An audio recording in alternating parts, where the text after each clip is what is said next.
हम लोगों ने ऑस्मोटिक प्रेशर शुरू किया था।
चलिए बेटा, यहाँ तक हम लोगों ने कर लिया था ऑस्मोटिक प्रेशर।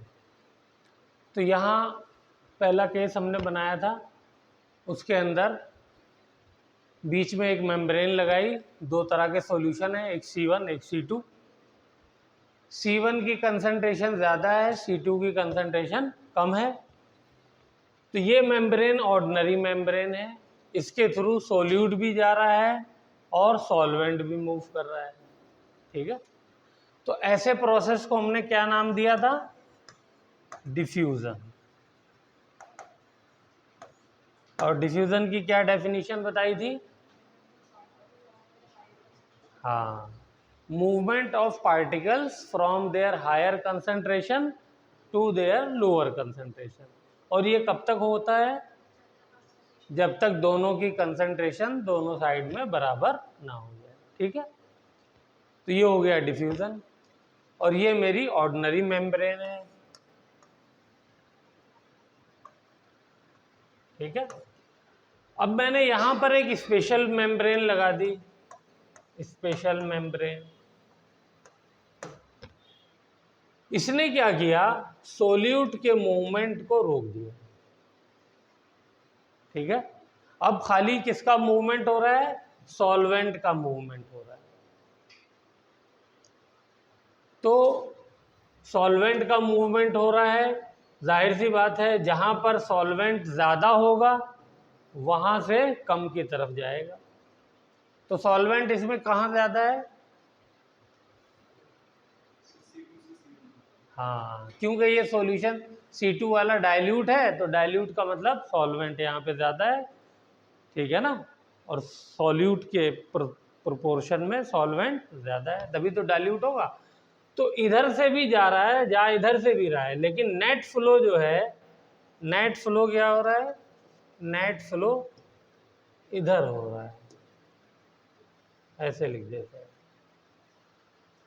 तो ये नेट मूवमेंट, नेट मूवमेंट इधर हो रहा है, ठीक है, ओके। इस प्रोसेस को जब हमने स्पेशल मेम्ब्रेन यूज की, एक तो इसका नाम क्या है, सेमी परमिएबल मेम्ब्रेन, ठीक है, semi permeable membrane, SPM short में लिख सकते हैं। और जितनी भी एनिमल मेम्ब्रेन होती हैं, प्लांट मेम्ब्रेन होती हैं, वो सब सेमी परमिएबल मेम्ब्रेन होती हैं। कुछ सिंथेसाइज भी करते हैं हम लोग लैब में, तो उसमें एक एग्जांपल आप लिख सकते हैं, Cu2FeCN6, ठीक है, कॉपर हेक्सासियानो फेरेट इसका नाम है, नाम रखने की जरूरत नहीं है, ये जो है वो नेचुरल नहीं है, इसको हमने लैब में प्रिपेयर किया है। इस प्रोसेस का नाम क्या था जिसमें सेमी परमिएबल मेम्ब्रेन यूज करते हैं, ऑस्मोसिस। इसका नाम था डिफ्यूजन, इसका नाम हो जाएगा ऑस्मोसिस। तो ये हमारा हो गया ऑस्मोसिस। चलिए, वेरी गुड।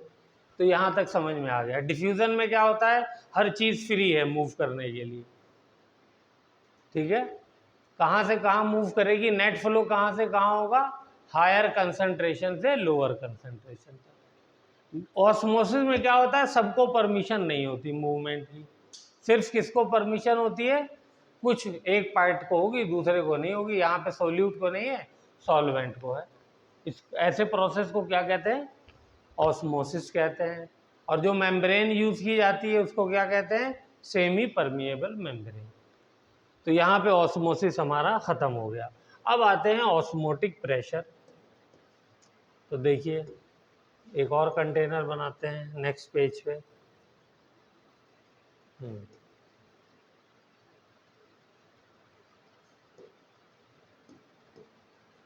हम्म।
वही दोनों सॉल्यूशन है, मैंने क्या किया अब की बार अलग अलग कंटेनर में ले लिया, ठीक है।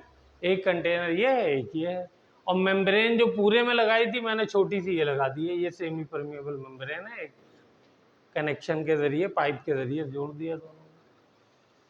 ये कंसंट्रेशन है मेरी C1 और ये है C2, वही पहले की तरह C1 की कंसंट्रेशन ज़्यादा है C2 से। ये डायग्राम बनाइए तो आगे की बात करते हैं।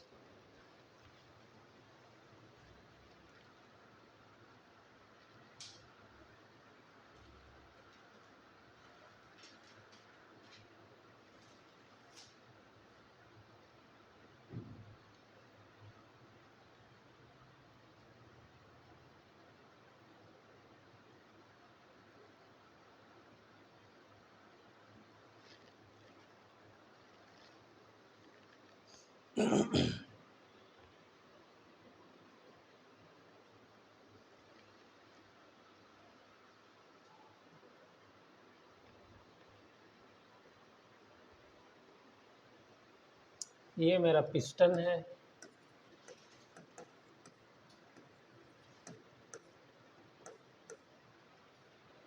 हो गया। तो अब यहाँ पर भी क्या होगा, सोल्यूट तो मूव करेगा नहीं, net movement of solvent particle होगा, और कहाँ से होगा, यहाँ से यहाँ।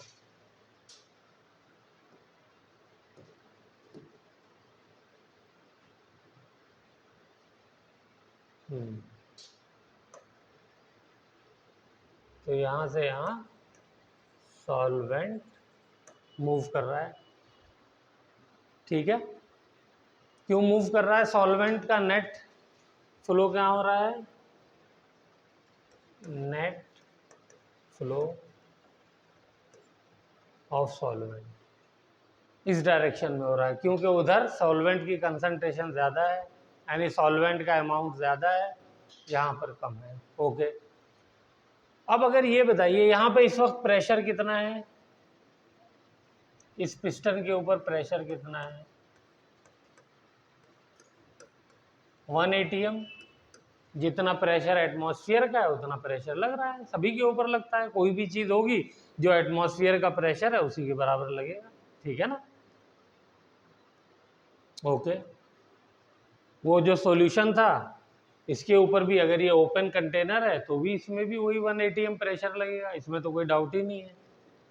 अब मैंने क्या किया, इसके ऊपर अलग से मैंने प्रेशर P और लगाना शुरू कर दिया, तो क्या हो जाएगा, वो प्रेशर यहाँ पे डेवलप होना शुरू हो जाएगा, जितना एक्स्ट्रा प्रेशर लगाऊंगा मैं।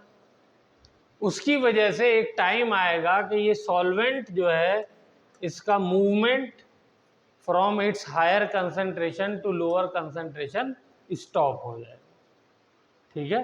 क्योंकि यहाँ से इतना प्रेशर इसको मिलेगा कि सॉल्वेंट के मॉलिक्यूल यहाँ से C2 से C1 की तरफ मूव नहीं करेंगे, ठीक है। तो इस बात को लिखिए, when we will increase the pressure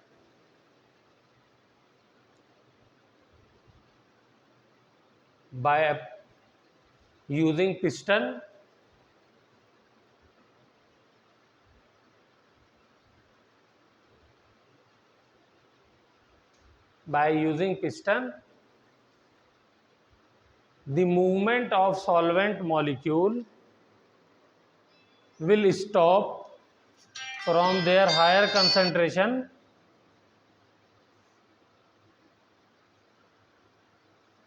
to their lower concentration,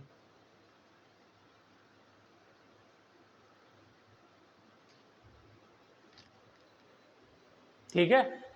अब इसी को हम लोग ऑस्मोटिक प्रेशर डिफाइन करने के लिए यूज कर लेंगे, इसी में लिख लीजिए अगले स्टेटमेंट में। हमने क्या किया, ये सॉल्यूशन ना लेकर के प्योर सॉल्वेंट ले लिया है, प्योर सॉल्वेंट, खाली सॉल्वेंट है। तो अब तो सॉल्वेंट ही सॉल्वेंट है, तो जाहिर सी बात है इधर से इधर ही मूव होना है। तो अब हमें क्या करना पड़ेगा, अब प्रेशर की थोड़ा सा अमाउंट और बढ़ाना पड़ेगा, क्योंकि इस बार जो है सॉल्वेंट बहुत ज़्यादा है, तो वो ज़्यादा नेट फ्लो इधर होगा, तो इसको स्टॉप करने के लिए हमें क्या करना पड़ेगा, प्रेशर को और इंक्रीज करना पड़ेगा। ठीक है, तो इस स्टेटमेंट को भी लिखिए।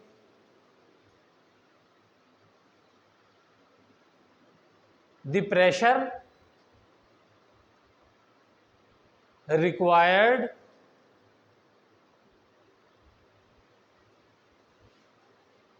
to be applied on the piston so that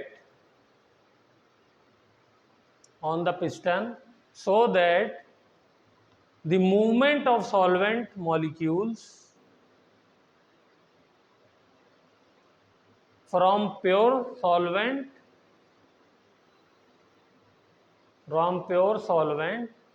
to solution side stops.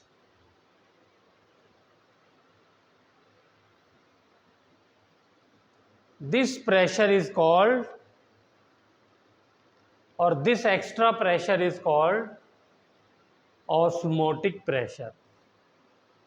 इसी का नाम जो है क्या है, ऑस्मोटिक प्रेशर है।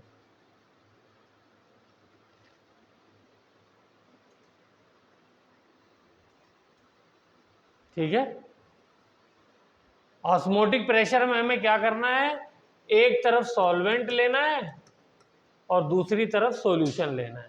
ठीक है, अगर इसकी कंसंट्रेशन ज़्यादा होगी तो बताइए प्रेशर क्या करना पड़ेगा। अगर इस वाले कंटेनर में मैं ज़्यादा कंसंट्रेटेड सॉल्यूशन ले लूँ तो क्या हो जाएगा, इधर प्रेशर, इधर से ज़्यादा मॉलिक्यूल आने लगेंगे सॉल्वेंट के, क्योंकि कंसंट्रेशन डिफरेंस ज़्यादा हो गया ना, तो ज़्यादा इधर से आएंगे, तो इसका मतलब प्रेशर इधर से मुझे ज़्यादा लगाना पड़ेगा। ठीक है, तो यहाँ से फॉर्मूला भी ड्राइव कर लेते हैं। तो प्रेशर का, ऑस्मोटिक प्रेशर को हम लोग किससे रिप्रेजेंट करते हैं, पाई से। तो pi is directly proportional to molarity of the solution. ठीक है, मोलैरिटी कह लीजिए, कंसंट्रेशन कह लीजिए, कंसंट्रेशन ऑफ द सॉल्यूशन। ये वाली कंसंट्रेशन जितनी ज़्यादा होती जाएगी उतना ही मुझे ज़्यादा प्रेशर लगाना पड़ेगा ताकि सॉल्वेंट के मॉलिक्यूल इधर आना बंद हो जाए। ओके, दूसरा और कौन सा फैक्टर हो सकता है, एक फैक्टर और है टेम्परेचर। ठीक है, is directly proportional to temperature. Temperature बढ़ा देंगे तो काइनेटिक एनर्जी बढ़ जाएगी। ठीक है, जब भी आप टेम्परेचर बढ़ाते हो तो मॉलिक्यूल्स की क्या चीज़ बढ़ती है, काइनेटिक एनर्जी बढ़ती है। उसी वजह से ही, समझ रहे हैं, मॉलिक्यूल ज़्यादा तेज वाइब्रेट करते हैं तो टेम्परेचर बढ़ता है। जैसे ही हम हीट देंगे तो टेम्परेचर बढ़ाएंगे तो क्या हो जाएगा, मॉलिक्यूल का मूवमेंट फास्ट हो जाएगा। मॉलिक्यूल का मूवमेंट फास्ट हो जाएगा तो हमें और ज़्यादा क्या करना पड़ेगा, प्रेशर अप्लाई करना पड़ेगा। तो ऑस्मोटिक प्रेशर इन दो कंडीशंस पर डिपेंड करता है और दोनों के डायरेक्टली प्रोपोर्शनल होता है। तो इसी चीज़ को अगर मैं एक साथ लिख दूं तो क्या हो जाएगा, osmotic pressure is directly proportional to molarity of the solution and temperature of the solution. ठीक है ना, प्रोपोर्शनैलिटी साइन हटाएंगे तो इक्वल का साइन लगा देंगे तो क्या आ जाता है, कांस्टेंट। जब भी हम प्रोपोर्शनैलिटी साइन को हटा करके इक्वल का साइन लगाते हैं तो कांस्टेंट आता है। वो कांस्टेंट क्या आएगा यहाँ पर, वो कांस्टेंट आर होगा। आर क्या है, universal gas constant, universal gas constant. ठीक है, चलिए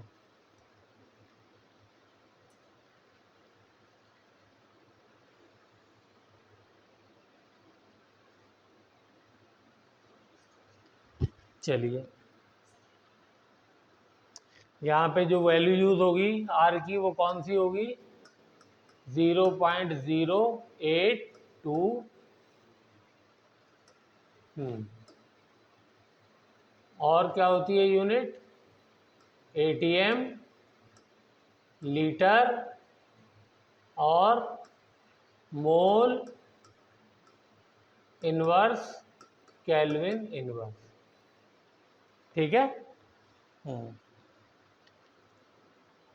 कहाँ से आई यूनिट? ये फॉर्मूला याद है ये वाला, P V is equal to N R T. तो प्रेशर का एटीएम, वॉल्यूम का लीटर, नीचे आ गया मोल, और टेम्परेचर का आ गया केल्विन। ठीक है ना। तो ये आर की यूनिट हो गई।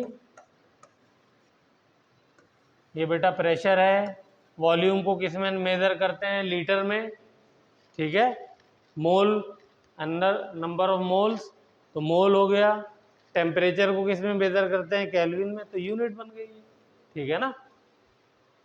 और इसकी वैल्यू कितनी होती है? 0.082 एटीएम लीटर पर मोल पर केल्विन। चलिए ओके। तो ये इसका फॉर्मूला हो गया। अब एक आध क्वेश्चन कर लेते हैं ताकि फॉर्मूले को यूज करना आ जाए। लिखिए, calculate the osmotic pressure,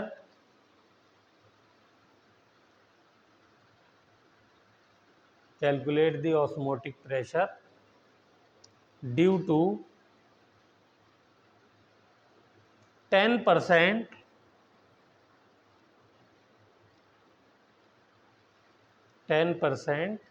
weight by volume glucose solution at 27 degree centigrade.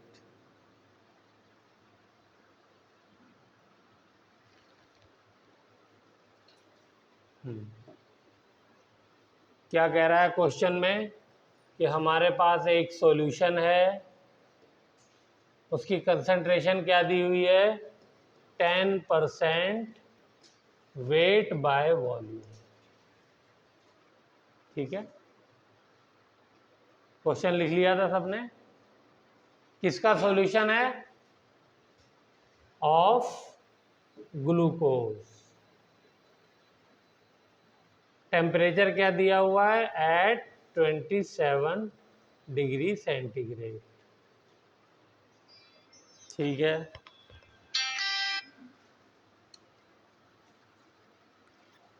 Ji sir, मैं क्लास ले रहा हूँ। जी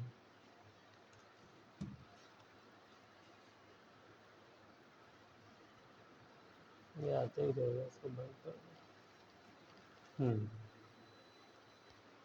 हमें क्या निकालना है? ऑस्मोटिक प्रेशर निकालना है। क्या किया जाए? ऑस्मोटिक प्रेशर का फॉर्मूला हमको मालूम है, pi is equal to R M T. आर की वैल्यू मालूम है 0.082। टी 27 डिग्री सेंटीग्रेड को क्या करेंगे? केल्विन में बदल लेंगे। तो क्या कितना हो जाएगा? 273 ऐड करेंगे तो 300 हो जाएगा। मोलैरिटी बताइए कितनी आई, कैलकुलेट करिए। परसेंटेज में दिया हो तो मोलैरिटी निकालना आता है? क्या तरीका है? चलिए मैं बता देता हूँ। 10% वेट बाय वॉल्यूम, इसका मतलब क्या है? सॉल्यूशन। इसका मतलब ये है, वेट दिया हुआ है ऊपर, इसका मतलब ये है कि 10 ग्राम है। ठीक है। इन 100, नीचे क्या दिया हुआ है? वॉल्यूम। तो यहां पर क्या ले लेंगे? 100 ml सॉल्यूशन। ठीक है। इसको लिख लीजिए, नोट्स में डाल लीजिए।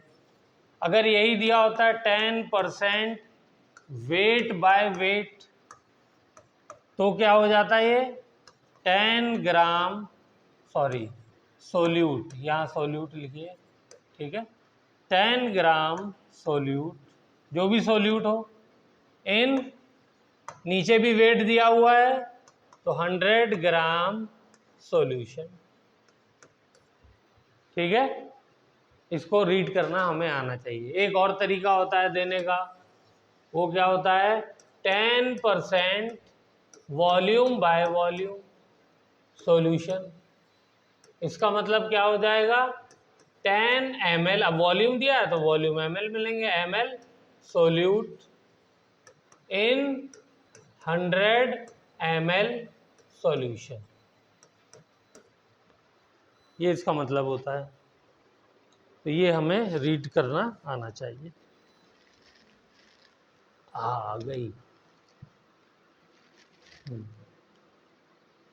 तो ट्राई करिए, मोलैरिटी निकालिए। मोलैरिटी का फॉर्मूला लगाइए, हो जाना चाहिए।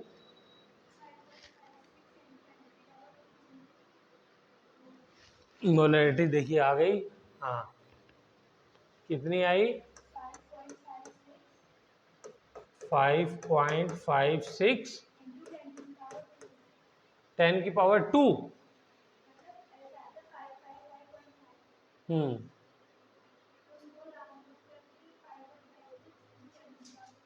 10 की पावर 2 ना, मेरा ये सॉल्व किया नहीं है मैंने, जो आप बता रहे हैं वही मैं करूँगा। मोल पर लीटर, ठीक है। चलिए, और किसी का आ रहा है इससे मिलता जुलता आंसर?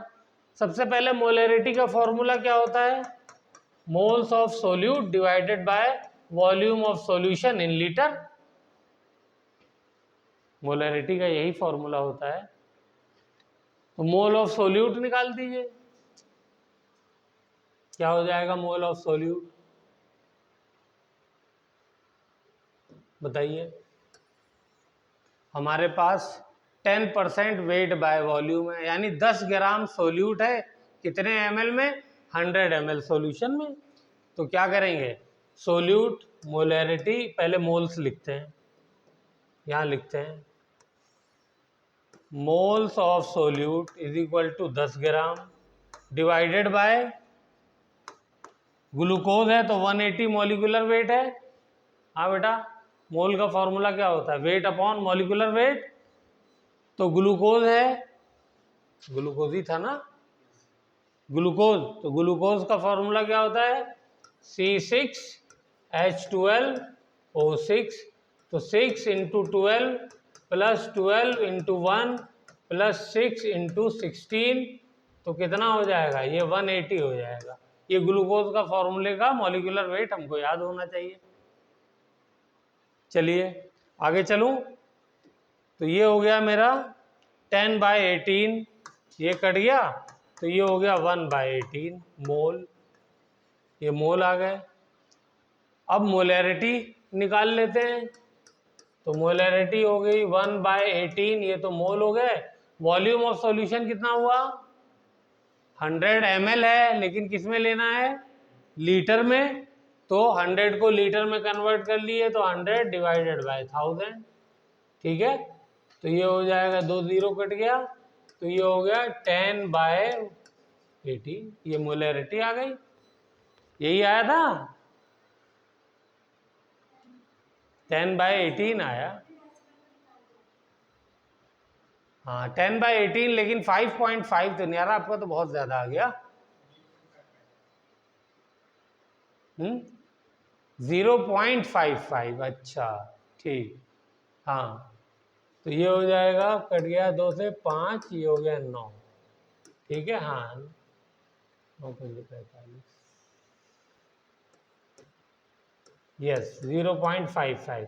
तो आंसर आपका सही है, बस थोड़ी सी आपने क्या किया है, माइनस नहीं लगाया, ये -2 हो जाएगा, सॉरी। तो अगर मैं इसको वो कर दूं 0.55 मोल पर लीटर, और इसे मैं 55.55 कर दूं, तो 10 की पावर -2 हो जाएगा, ठीक है। हैं, चेक करिए, चेक करिए, हो सकता है मुझसे गलती हो गई। हाँ,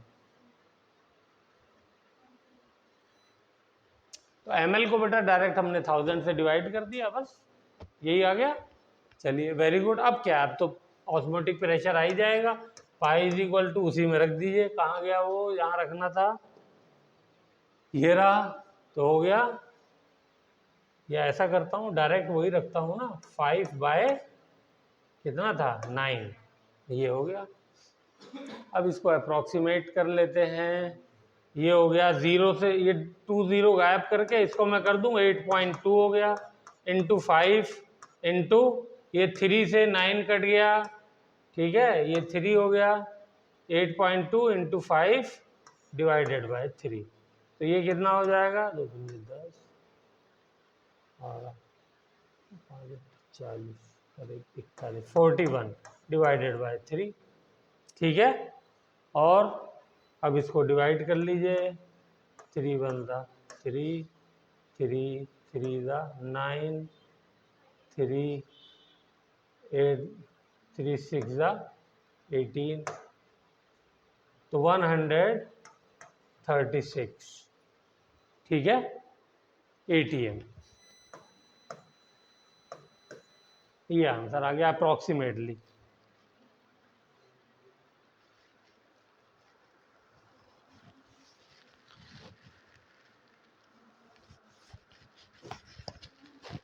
चेक करिए कहीं कोई कैलकुलेशन मिस्टेक तो नहीं हो रही। ये 2 0 से ये डेसिमल यहाँ आ गया, ओके, 5 यहाँ आ गया, इसकी ज़रूरत नहीं है अब, और ये 3 कट गया, 3 नीचे आ गया, ठीक है। ये गलत नहीं हो गया, 13.6 होना चाहिए ना, वही तो पॉइंट डेसिमल लग जाएगा ना, तो 41 हो जाएगा, हाँ, तो 41, तो ये हो जाएगा 13.6। वही मैं सोच रहा हूँ, ये तो कुछ ज़्यादा ही प्रेशर हो गया, इसमें तो ब्लास्ट हो जाएगा इतने प्रेशर में। चलिए 13.6 ATM हो गया, गुड। एक और क्वेश्चन करते हैं।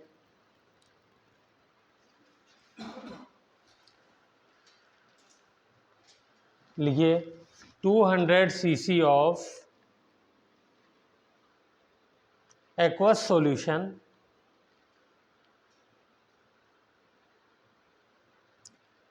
solution contains 1.26 gram of a compound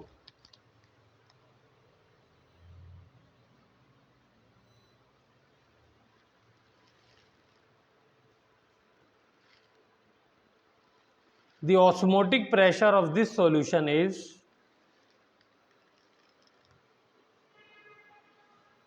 osmotic pressure of this solution is 2.6 into 10 की पावर -3 ATM। ये ऑस्मोटिक प्रेशर उस सॉल्यूशन का बन गया जिस सॉल्यूशन के अंदर के 200 ml में, सीसी का मतलब सेंटीमीटर क्यूब, और सेंटीमीटर क्यूब जो होता है वो क्या होता है, ml ही तो होता है। उसमें कितना है कंपाउंड, 1.26 ग्राम। टेम्परेचर है 300 केल्विन।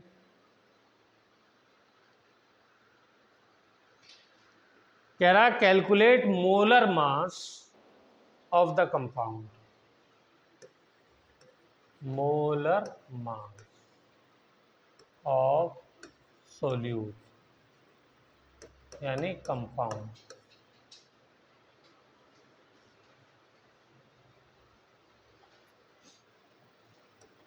वेट कितना है सोल्यूट का, 1.26 ग्राम, यही है, यस। और सॉल्यूशन का वॉल्यूम कितना है, 200 cc। इसी को मैं क्या लिख सकता हूँ, 200 सेंटीमीटर क्यूब, और क्या लिख सकता हूँ 200 ml, तीनों एक ही चीज़ है।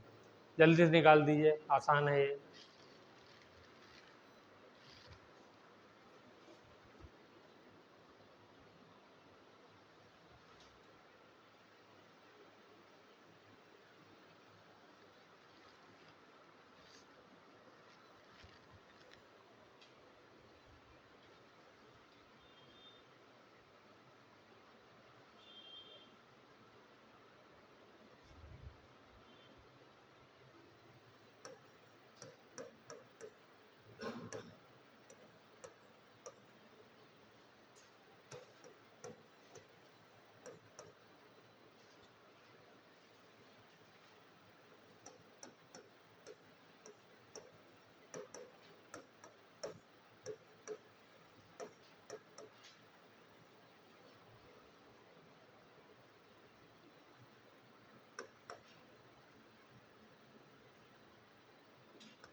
देखिए यहाँ तक कर लिया सब लोगों ने, फॉर्मूले में वैल्यू रख दी हमने, ये आर की वैल्यू, ये टेम्परेचर की वैल्यू, और ये मोलैरिटी का फॉर्मूला हो गया। ऊपर weight divided by molecular weight, तो मोल आ जाएंगे, और वॉल्यूम क्योंकि एमएल में है तो लीटर में रखते हैं, तो डिवाइडेड बाय 1000 हो गया। अब इसको सॉल्व करना है खाली बस, तो मॉलिक्यूलर वेट को मैं इधर ले आया, बाकी इसको इधर ले गया।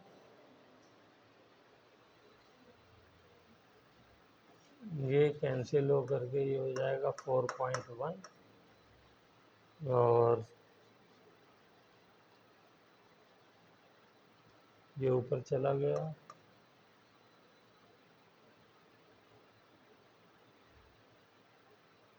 ये भी कैंसिल हो गया, 1.3, ये 6.3, 4.1 इंटू 3 इंटू 6.3 डिवाइडेड बाय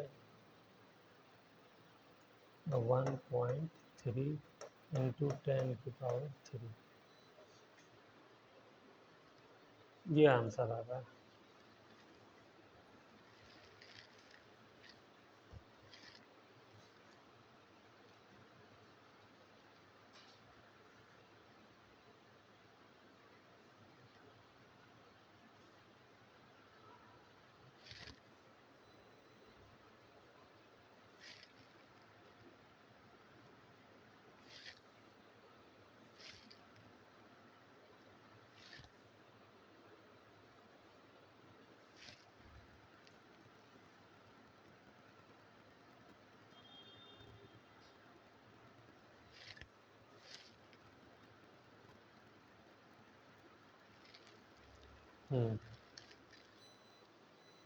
ये वैल्यू आ रही है 59.6 इंटू 10 की पावर 3 मोल ग्राम पर मोल।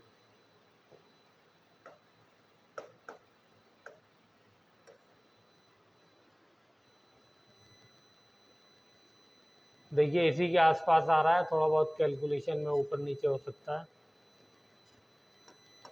तो इसको 10 से मल्टीप्लाई इसके 1000 से कर दें तो क्या हो जाएगा 59600, अप्रोक्सीमेटली 60,000 ग्राम पर मोल। ये मॉलिक्यूलर वेट आ रहा है।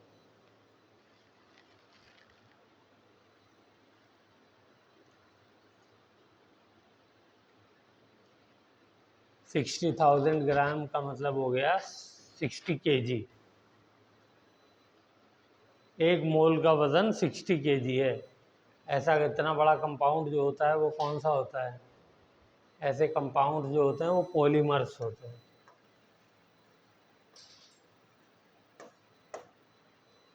जिनका इतना बड़ा वेट होता है।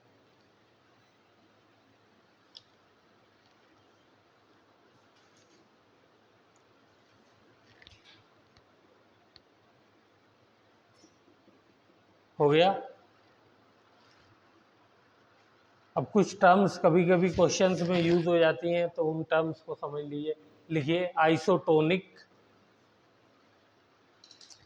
दो सॉल्यूशन आइसोटोनिक हैं, इसका मतलब क्या हुआ? दोनों का ऑस्मोटिक प्रेशर बराबर है।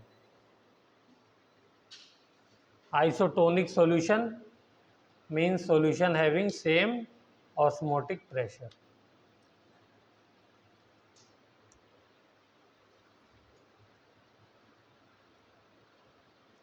हाइपरटोनिक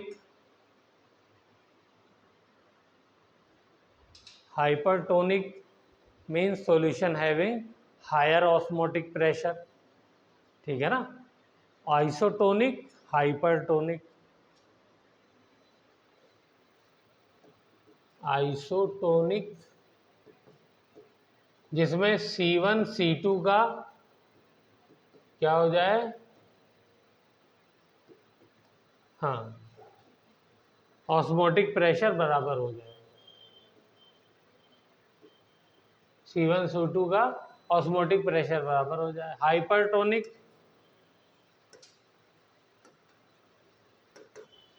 जिसमें जिसका प्रेशर ज़्यादा होता है वो हाइपरटोनिक हो जाता है, और जिसका प्रेशर कम होता है उसका क्या होगा? हाइपोटोनिक।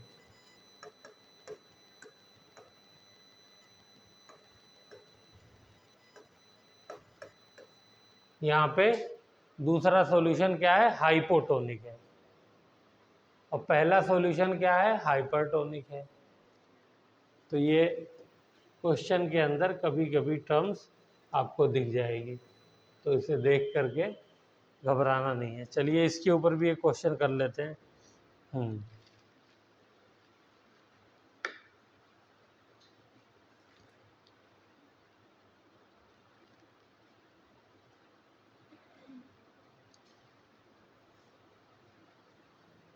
लिखिए 5% weight by volume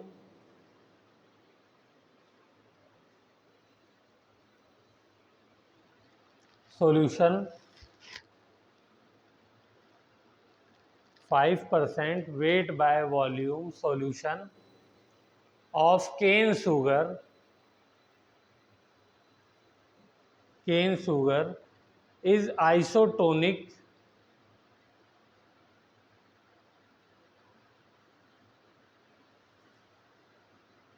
with 0.877%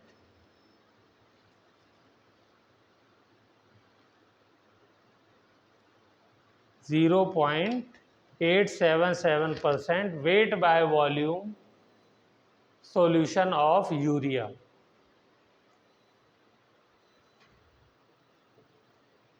एक सॉल्यूशन है हमारा केन शुगर का,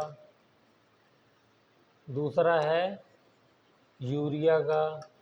ये 5% है वेट बाय वॉल्यूम, और ये कितना है? 0.877% है वेट बाय वॉल्यूम, और दोनों सॉल्यूशन आपस में क्या है? आइसोटोनिक। ठीक है। अब क्या कह रहा है? If molar mass of cane sugar is 342,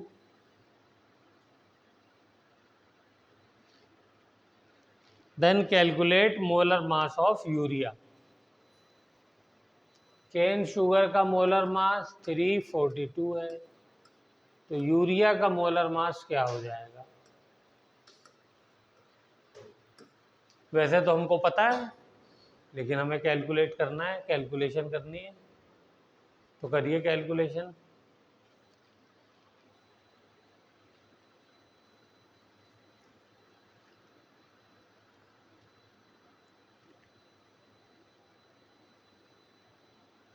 कोई चीज़ छूट जाए तो बेटा बोल दिया करिए, मैं आगे पीछे कर दूंगा स्लाइड। तो सबसे पहले आइसोटोनिक का मतलब क्या हुआ कि दो, अगर मान लेते हैं ये सॉल्यूशन, इसका ऑस्मोटिक प्रेशर π1 है और इसका π2 है, तो ये दोनों क्या हो जाएंगे? बराबर हो जाएंगे। ये बात क्लियर होनी चाहिए। ठीक है। दूसरा, इसके लिए फॉर्मूला लगाइए, तो क्या हो जाएगा? R T और मोलैरिटी M1। RT तो सेम रहेगा क्योंकि टेम्परेचर और गैस कांस्टेंट, इसमें कोई चेंज बताया नहीं है, गैस कांस्टेंट तो वैसे भी सेम रहता है। यहाँ पे क्या हो जाएगा? RT/M2।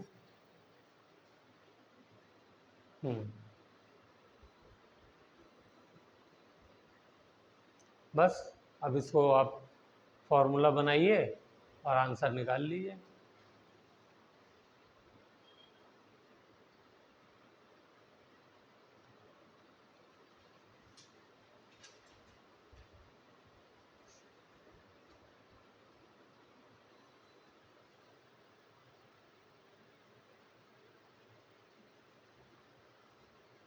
R से R कट गया, T से T कट गया, m1 क्या हो गया, 5 ग्राम इन 100 ml सॉल्यूशन, और ये कितना है 0.877 ग्राम इन 100 ml सॉल्यूशन।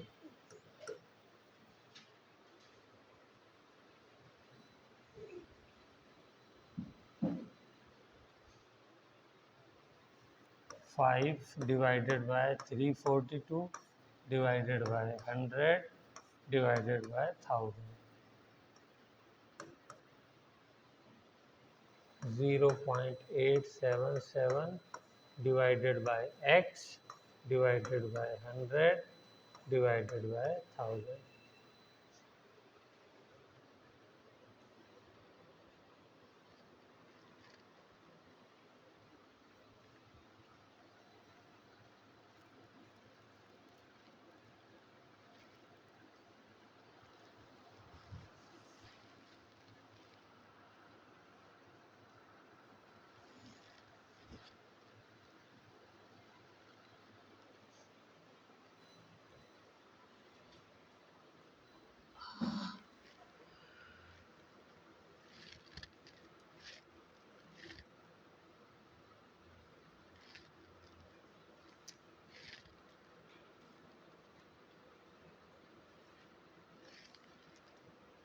यहाँ तक सब लोग पहुँच गए ना, तो बस आंसर आ गया।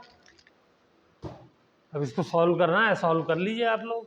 नीचे वाला तो पूरा ही कट जाएगा, ऊपर क्या बचा, यहाँ से बचा 5/342 is equal to 0.877 divided by x. तो यहाँ से एक्स की वैल्यू आ गई 0.877 इंटू 342 डिवाइडेड बाय 5। इसको सॉल्व करके आंसर निकाल लीजिए, जो आएगा वही होगा। मेरे पास कैलकुलेटर खुला हुआ है, मैं इसमें एक बार जो करके देख लेता हूँ। 0.877 इंटू 342 डिवाइडेड बाय 5, 59.9 आ गया, है ना। तो यही तो होता है 59.98। तो यूरिया का वेट कितना होता है, मॉलिक्यूलर वेट 60 होता है, 60 ग्राम पर मोल। तो वही तो है, सही आ गया। ठीक है, वेरी गुड। चलिए अब एक क्वेश्चन का यहाँ पे थोड़ा सा दिमाग लगाइए और जवाब दीजिए। ये जो हमने यहाँ पे ऑस्मोटिक प्रेशर डेवलप किया, जिसकी वजह से क्या हुआ, movement of solvent molecule stop हो गया। उसी प्रेशर को हम लोग क्या कहते हैं, ऑस्मोटिक प्रेशर कहते हैं। अगर मैं ऐसा कर दूं कि इसको मिटा दूं,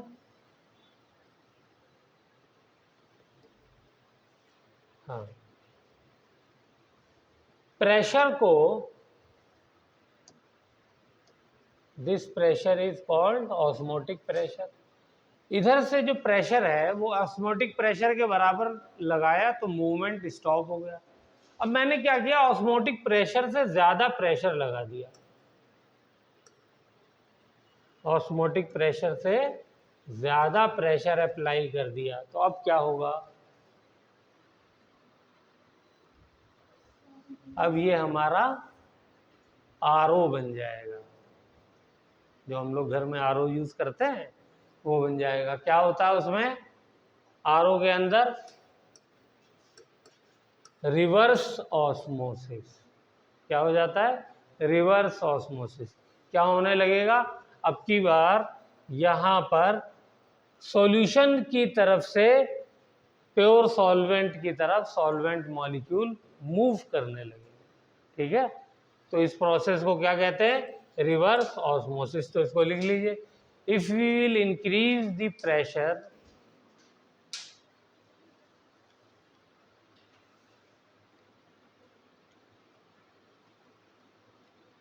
higher than osmotic pressure.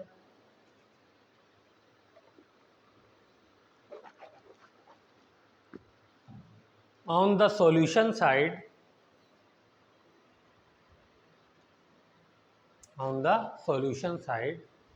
then the solvent molecule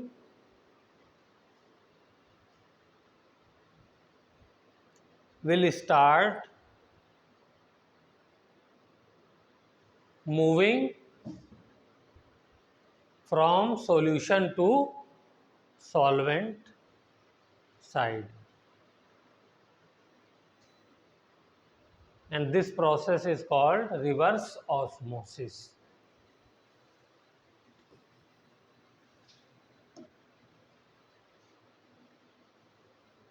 ठीक है, reverse osmosis.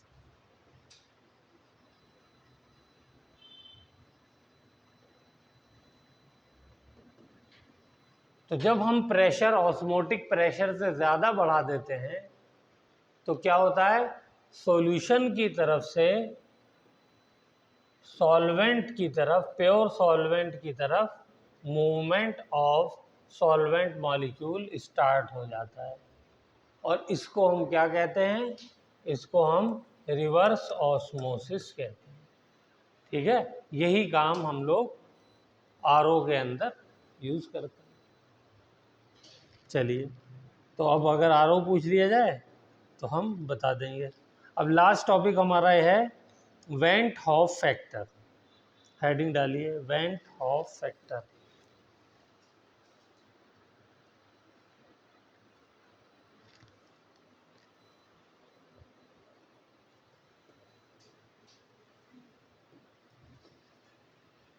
Went half factor, इसको स्मॉल आई से रिप्रेजेंट करते हैं हम लोग।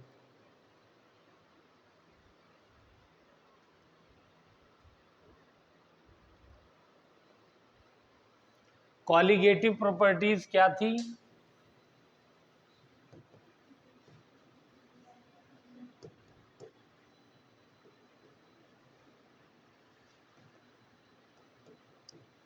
क्या होती हैं colligative properties? Properties which depends upon number of particles. ये है सबसे important word, number of particles पे जो प्रॉपर्टीज डिपेंड करती है। ओके, उसमें पहली कौन सी थी, relative lowering of vapour pressure. ठीक है, फॉर्मूला क्या था इसका, P A naught minus P total, या पी एस क्या लिखूं, divided by P A naught is equal to mole fraction of solute, non volatile solute. Okay, दूसरा क्या था, मोलाल क्या था, elevation in boiling point, elevation in boiling point. इसका formula क्या था, delta T B is equal to K B into molality. Okay, तीसरा क्या था, डिप्रेशन इन फ्रीजिंग पॉइंट। इसका फॉर्मूला क्या था, delta T F is equal to K F into molality. ठीक है, और चौथा अभी पढ़ा हमने, ऑस्मोटिक प्रेशर।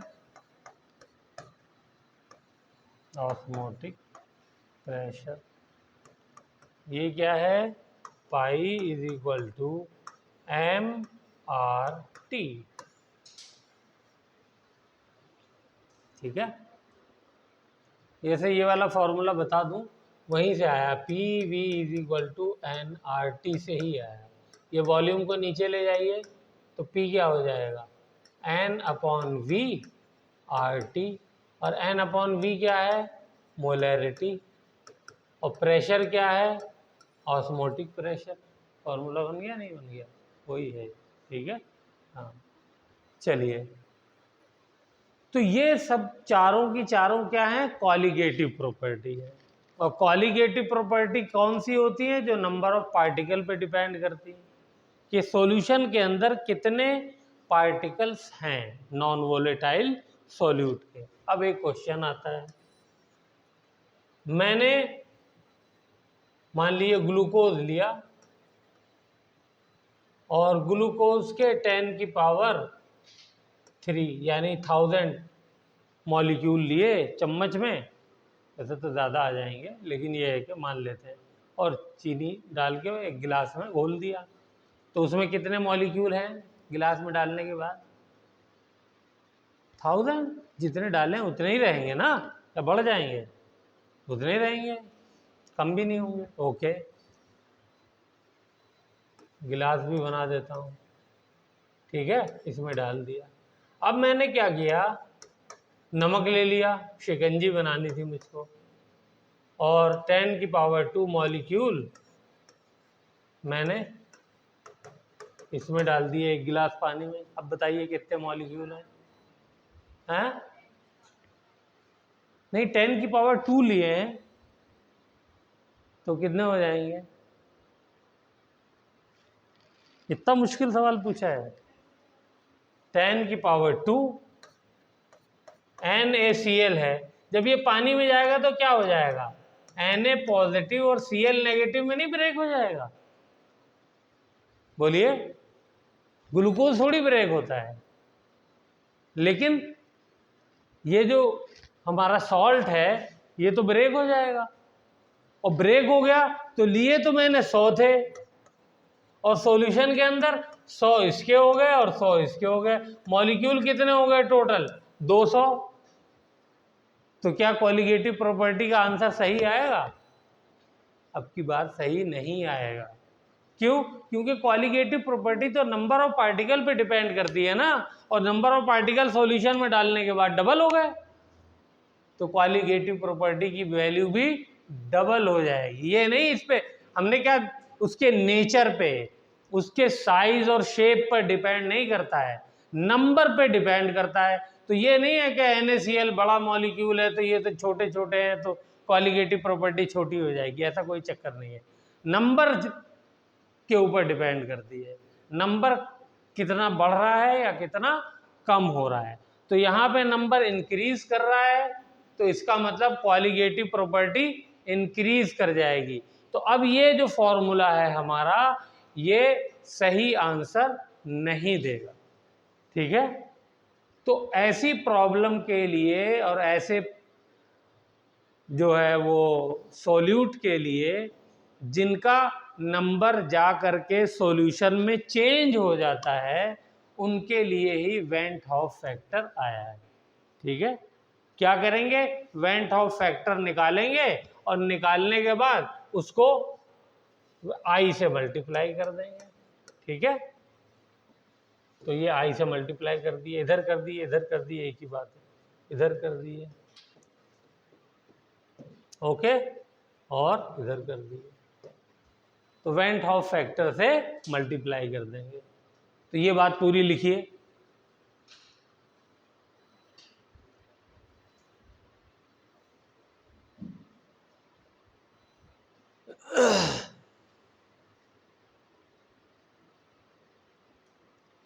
क्या लिखना है, in some of the non volatile solutes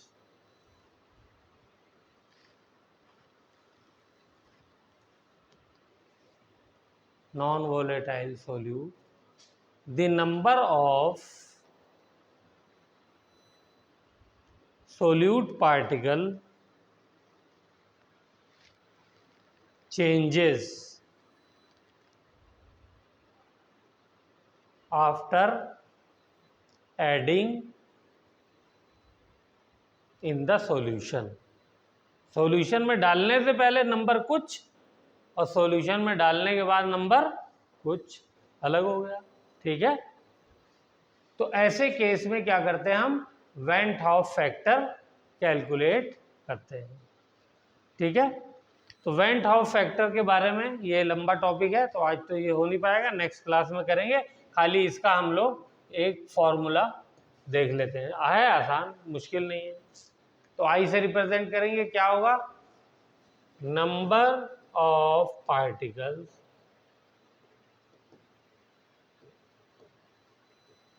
after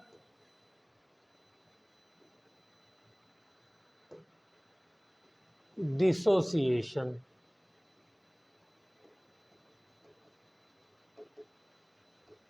oblique association in the solution divided by number of particles before dissociation or association।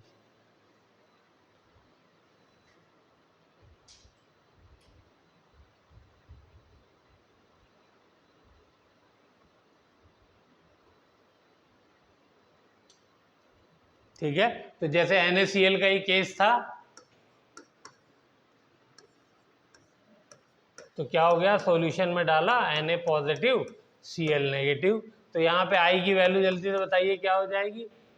After dissociation कितने हो गए, 2 पार्टिकल, बिफोर डिसोसिएशन क्या है, 1 पार्टिकल, तो I की वैल्यू कितनी आ गई, 2।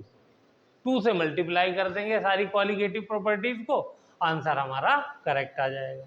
वरना हम उसको जो है वो इंस्ट्रूमेंट यूज करके प्रेशर कैलकुलेट करें या टेम्परेचर उसका चेक करें थर्मामीटर से, तो लगेगा कि यार ये तो वैल्यू अलग आ रही है, और मैं जो कैलकुलेशन के ज़रिए से वैल्यू है वो अलग आ रही है, तो ऐसा कैसे हो रहा है, तो वो ये रीज़न होगा। तो हमें क्या करना होगा, I से मल्टीप्लाई करना होगा। जैसे Al2SO4 थ्राइस, इसमें I की वैल्यू बताइए जल्दी से क्या हो जाएगी।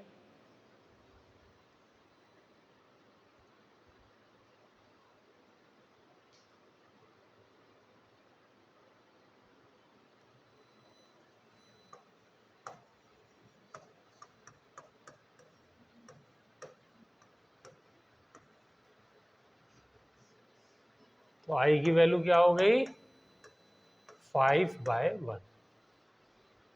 ठीक है ना, पहले एक मॉलिक्यूल था, जैसे ही उसको पानी में डाला वो 2 तो एल्यूमिनियम के बन गए और 3 सल्फेट के बन गए, तो टोटल 5 हो गए, तो 5/1 हो गया। ठीक है, तो यहाँ पे इसका सॉल्यूशन बनाएंगे तो कॉलिगेटिव प्रॉपर्टी को 5 से मल्टीप्लाई करना होगा। एक और एग्जांपल ले लेते हैं, एसिटिक एसिड CH3COOH, इसको डाला मैंने पानी में, वो लिख लिया था ना सल्फेट वाला है, हाँ,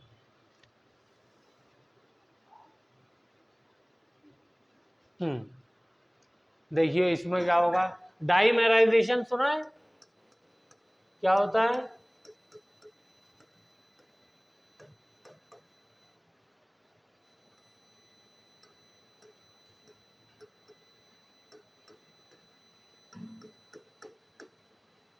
समझ में आ रहा है क्या होगा यहाँ पे, देखिए hydrogen is bridged between 2 highly electronegative element, तो क्या हो जाएगा,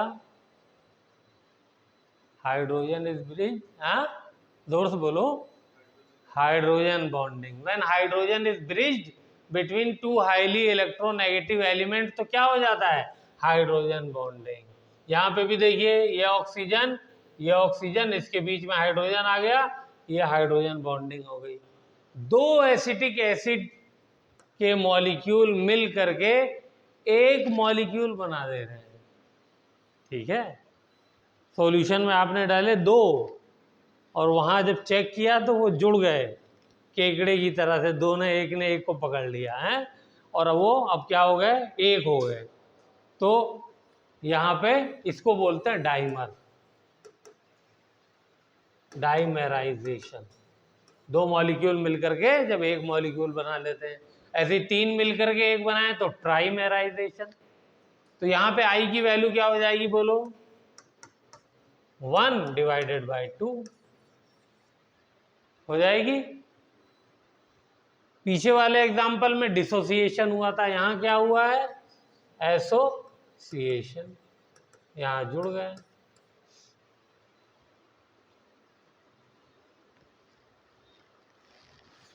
ठीक है, इसके और भी एग्जाम्पल न्यूमेरिकल वगैरह सब करेंगे नेक्स्ट क्लास में। इम्पॉर्टेंट है, इसके ऊपर तो क्वेश्चन आना मस्ट है, तो इसीलिए इसको थोड़ा सा समझा के छोड़ रहे हैं, ताकि कल इसको दोबारा से थोड़ा रिपीट करेंगे और उसके बाद फिर हम लोग